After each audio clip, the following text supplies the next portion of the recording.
Bupati Aceh Selatan, Mirwan MS, mengakui pergi umrah tanpa mengantongi surat izin dari Menteri Dalam Negeri, Mendagri, Tito Karnavian, maupun Gubernur Aceh. Mirwan diketahui berangkat ibadah umrah di tengah bencana banjir yang melanda Aceh, termasuk Aceh Selatan. Hal ini dikatakan Mirwan ketika Tito meneleponnya langsung untuk meminta klarifikasi. Kepada Tito, Mirwan mengatakan akan pulang ke tanah air pada Minggu, 7 Desember 2025, besok. Bapak Mendagri sudah telepon Mirwan langsung. Adapun yang bersangkutan mengaku tidak ada izin gubernur maupun Mendagri untuk umrah, dan akan pulang besok, ungkap Kepala Pusat Penerangan, Kapuspen, Kementerian Dalam Negeri, Kemendagri, Beni Irwan, dalam keterangannya yang diterima Kompas.com, Sabtu, 6 Desember 2025. Beni memastikan Kemendagri telah mengirim tim Inspektorat Jenderal, Itjen, ke Aceh untuk melakukan pemeriksaan terkait Mirwan berangkat umrah.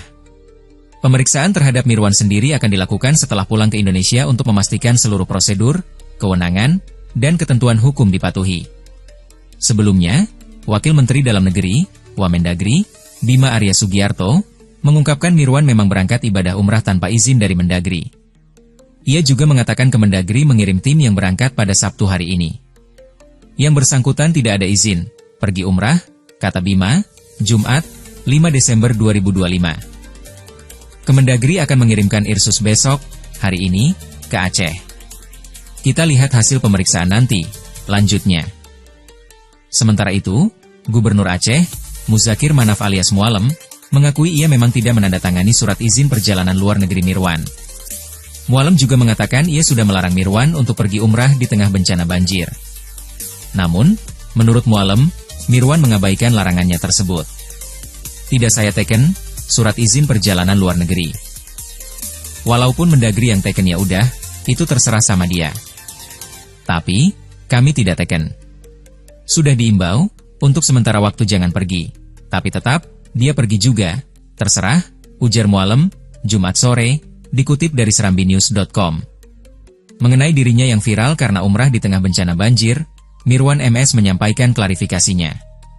Ia mengaku baru mengetahui ada penolakan dari Gubernur Aceh dalam hal pemberian izin perjalanan ke luar negeri, setelah sudah tiba di Makkah. Keterlambatan informasi itu dialami Mirwan sebab katanya, Aceh Selatan mengalami gangguan listrik akibat bencana. Surat dari Gubernur Aceh saya ketahui setelah saya berada di Tanah Suci. Informasi dari daerah juga terlambat diterima karena jaringan telekomunikasi dan listrik di Aceh Selatan sempat padam akibat gangguan listrik di Aceh.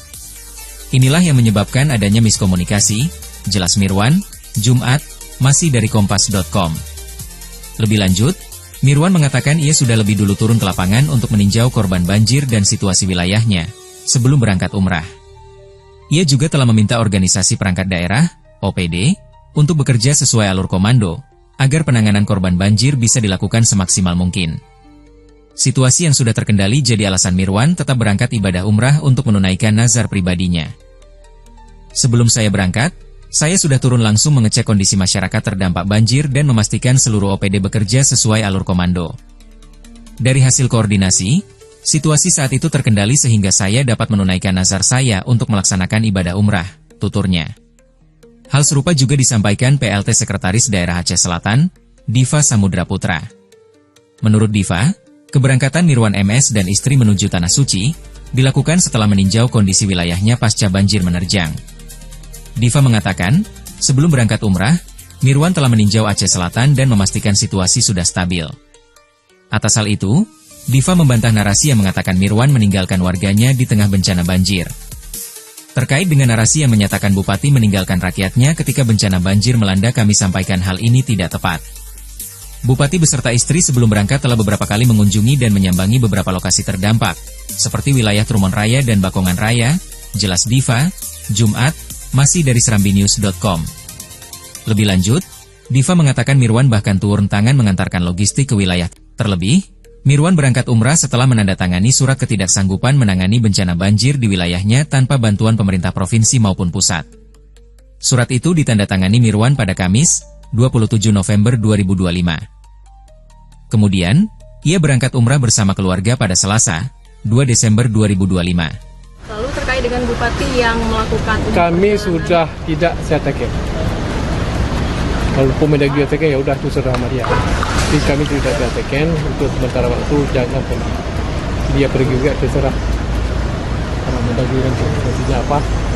Surat izinnya tidak kita setujui. Tidak kita taken. Itu apa lagi? Baik, terima kasih Jangan Bapak. cuma aparat, banyak cengeng ya. Nah ini saja udah kewalahan, belum lagi tsunami yang kesekian kali ini. Ini tsunami yang kedua kali. Ya, terima kasih. Lalu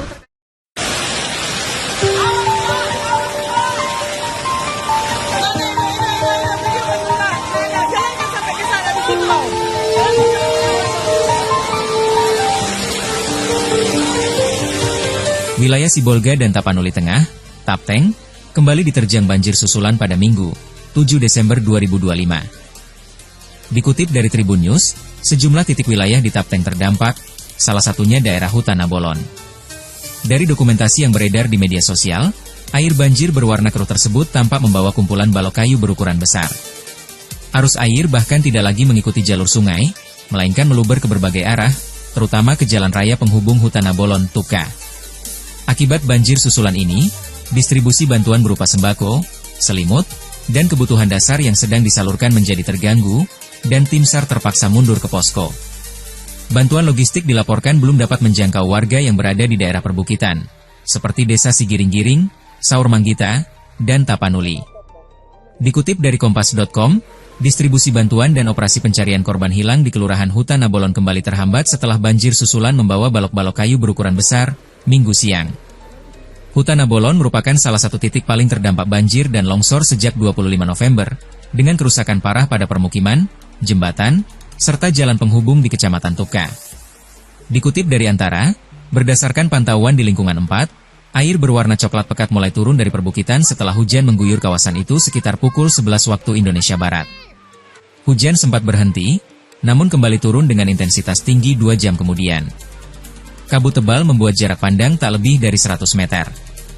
Arus air bahkan tak lagi mengikuti jalur sungai. Luapan meluber dari berbagai arah, terutama menuju jalan raya penghubung Hutan Nabolon, Tuka yang sebelumnya menjadi alur banjir terbesar. Saat banjir kembali datang, distribusi bantuan berupa sembako, selimut, dan kebutuhan dasar tengah berlangsung. Warga terlihat mengantre di sebuah truk logistik milik Pemkab Tapanuli Tengah. Namun bantuan belum bisa mencapai warga di daerah perbukitan seperti Desa Sigiring-Giring, Saur Manggita, dan Tapianauli. Jalur satu-satunya menuju lokasi mereka terendam air hingga setinggi pinggang orang dewasa.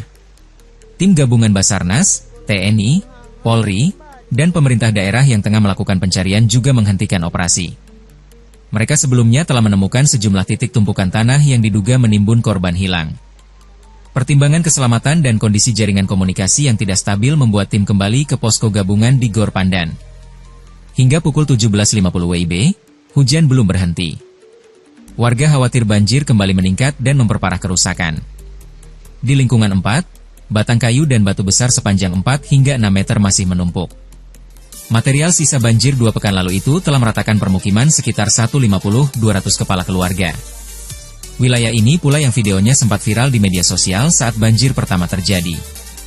Margembira Gultom, 41, warga lingkungan 4, mengapresiasi perhatian pemerintah dan berbagai komunitas. Namun ia berharap keterbatasan akses tidak membuat bantuan terhenti. Sudah ada yang masuk. Tapi untuk kami dan beberapa desa yang dekat dengan perbukitan bantuan itu baru bisa diterima. Warga yang sepekan setelah bencana. Kenapa? Tidak terinfokan ke kami ini, cetusnya. Ia menegaskan bahwa warga sangat membutuhkan alat berat untuk membersihkan material dan menormalkan 3 aliran sungai yang mengelilingi permukiman.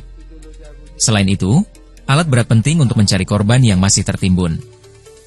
Masih banyak sekali saudara kami yang tertimbun, Pak. Sudah 2 minggu ini masa tidak bisa kirim alat berat apalagi lingkungan 4 ini, hancur sudah semua rumah-rumah kami rata dengan tanah. Tolong cari mereka para orang tua kami yang hilang sampai bisa ditemukan, ungkapnya.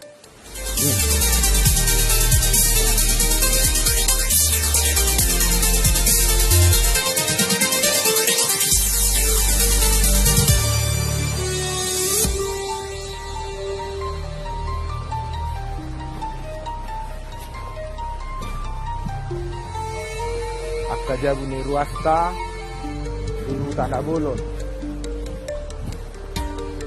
kahau na di bawah phone ai gudang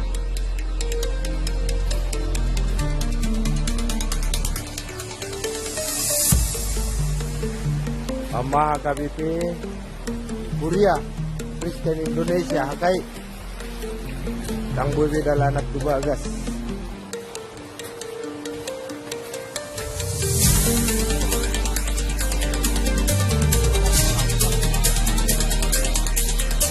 terdampak sangat parah. Inilah rumah pendeta resort yang tertutup lumpur yang saat ini sudah ditinggalkan dan pendeta resort berada di pengungsian.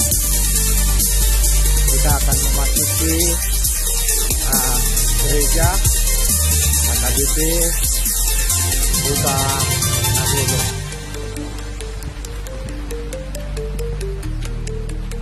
Kita sudah sampai di gereja Huta Nabulun setelah kita melaksanakan ibadah.